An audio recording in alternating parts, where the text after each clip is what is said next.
सो ये वीडियो में आज मेरी फ्रेंड, मेरी क्लोजेस्ट फ्रेंड, मेरी फैमिली, मेरी सिस्टर दिव्या के लिए बना रही हूँ। दिव्या भटनागर के लिए, मेरी गोलू मोलू सी क्यूटी सी। She left us, she left me. अभी तो बस उसने स्टार्ट किया था कि अपनी तरीके से वो जिंदगी जिएगी इंडिपेंडेंटली, किसी के ट्रैप में नहीं आएगी, खुद को संभालेगी, खुद को स्ट्रॉन्ग करेगी। And see, and I personally feel कि भगवान शायद खुद उसकी सफरिंग देख नहीं पाए, अंकल उसकी सफरिंग्स देख नहीं पाए। इतने सालों में, पिछले 9-10 सालों में आज तक मैंने कभी नहीं देखा कि दिव्या ने किसी के लिए कुछ गलत किया, किसी के साथ गलत किया या किसी को दुख भी पहुंचाया है। बस लोगों ने सिर्फ उसको ही दुख पहुंचाया है, उसी का ही इस्तेमाल किया है, स्पेशली रिलेशनशिप्स।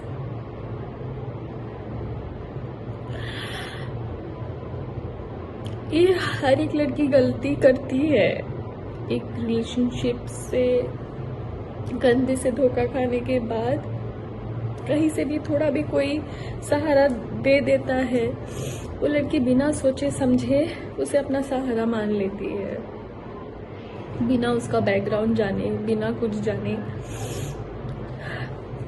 और दिव्या तो मासूम थी, एकदम भोली थी। उस पागल को तो मैं समझाती थी, मतलब अगर मैं उसे समझाती होंगी तो आप समझ सकते हो कि वो किस तरीके की थी। मैं खुद इतनी इमोशनल हूँ तो वो मेरा 1000 गुना थी। आज ये वीडियो मैं बना रही हूँ, बहुत जरूरी है ये बनाना, स्पेशली उस इंसान के लिए जिसकी वजह से मेरी दिव्या ने इतना सफर किया। आई नो कि आज दिव्या के साथ जो भी हुआ, दिव्या हमारे बीच में नहीं है, it is because of Covid. But जो मेंटल स्ट्रेस, जो फिजिकल अब्यूज उसके साथ हुआ है, कोई भी इंसान अगर उस फेज से गुजरता तो छोटी सी एक बीमारी से भी लड़ने की उस इंसान के पास ताकत नहीं होती है। तो फिर भी कोविड था। बहुत ही शराफत से, बहुत ही शांति से मैं आप सबको ये चीज बता रही हूँ, एंड स्पेशली टू यू गगन गबरू। उस दिन तूने क्या पोस्ट किया था कि उसकी माँ और भाई तेरे रिलेशनशिप्स के अगेंस्ट थे और वो नहीं चाहते थे तेरी शादी होए, और तेरे नाम पे वो पब्लिसिटी ले रहे हैं। तेरी औकात क्या है? क्या औकात है तेरी? तू कौन है? तू यहाँ पे जो 4-5 जो गिने चुने आर्टिस्ट को भी जानता है ना, वो दिव्या के बदौलत भीख मांग के तू हिमाचल से दिव्या के साथ यहाँ रहने आया था। और जो तेरे अगेंस्ट में सिर्फ उसकी फैमिली नहीं, मैं भी खड़ी थी। इसीलिए वो 4 साल मेरी दिव्या से बात नहीं हुई थी, क्योंकि मुझे पता था कि तू ऐसा ही निकलेगा। पर दिव्या तेरे प्यार में इतनी अंधी हो गई थी, इतनी अंधी हो गई थी, तूने तेरे बातों में इतना फंसा लिया था कि उसको आगे पीछे कुछ दिख नहीं रहा था। इसलिए वो ना अपने माँ बाप की सुनी, ना भाई की सुनी, ना मेरी सुनी, ना बाकी दोस्तों की सुनी, और जिसके वजह से आज वो हमारे बीच में नहीं है। समझा? तू पब्लिसिटी देगा, तुझे मैं पब्लिसिटी दे रही हूँ। अब तू ले पब्लिसिटी मेरे से। तुझे मैंने कहा था ना, तेरा काला चिट्टा खोल के रख दूंगी मैं। और अब देख, ये शुरुआत है। तुझे मैंने ऊपर से नीचे तक एक्सपोज नहीं किया ना, तो फिर तू बता मुझे। तो तेरे अगेंस्ट जो हम लोग खड़े थे वो इसके लिए गगन गबरू, क्योंकि तू मॉलेस्टेशन एक केस में शिमला में तेरे ऊपर केस चल रहा था, और जिसकी सजा 6 महीने जेल में रह के तू लास्ट ईयर भुगत के आया है, वो भी बेल पे। और अभी कभी भी तू अंदर फिर से जा सकता है, और अभी तू जाएगा ही, क्योंकि तूने जो मारपीट की है दिव्या के साथ इतने सालों तक, तूने जो टॉर्चर किया है, मेंटल टॉर्चर, जिसकी वजह से वो इतनी स्ट्रेस्ड में आ गई, इतनी बीमार पड़ गई, उसको डायबिटीज हो गया। हर एक चीज तेरे वजह से हुआ है, जो तूने उसको टॉर्चर किया है। तुझे क्या लगा कि दिव्या चली गई तो तू अभी अय्याशी करेगा तेरे गर्लफ्रेंड्स के साथ?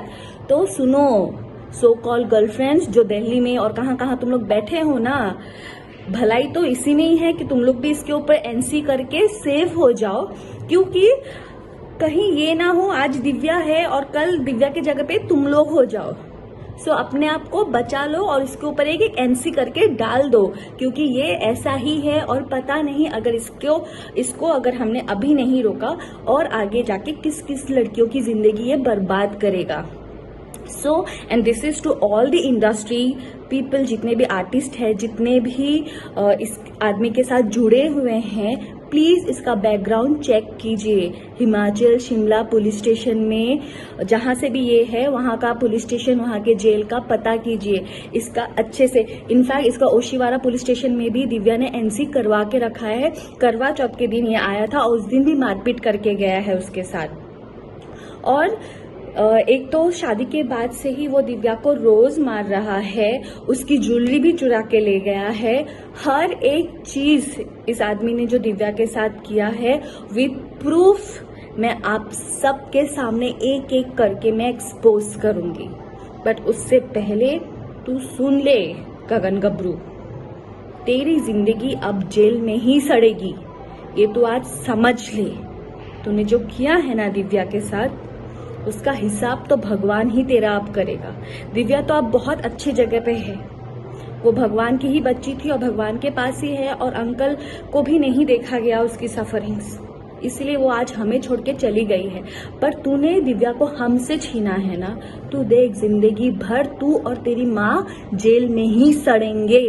तू देख गगन गबरू, तू देख। लीगल काउंसलिंग करेगा तू? क्या लीगल काउंसलिंग लिख के रखा है तो अपने प्रोफाइल पे? लीगल काउंसलिंग या जेल में जाके करेगा, या जेल में करके सीख के आया है जाके 6 महीने रह के? तू देख, अभी तेरी पब्लिसिटी मैं करवाती हूँ, तू देख।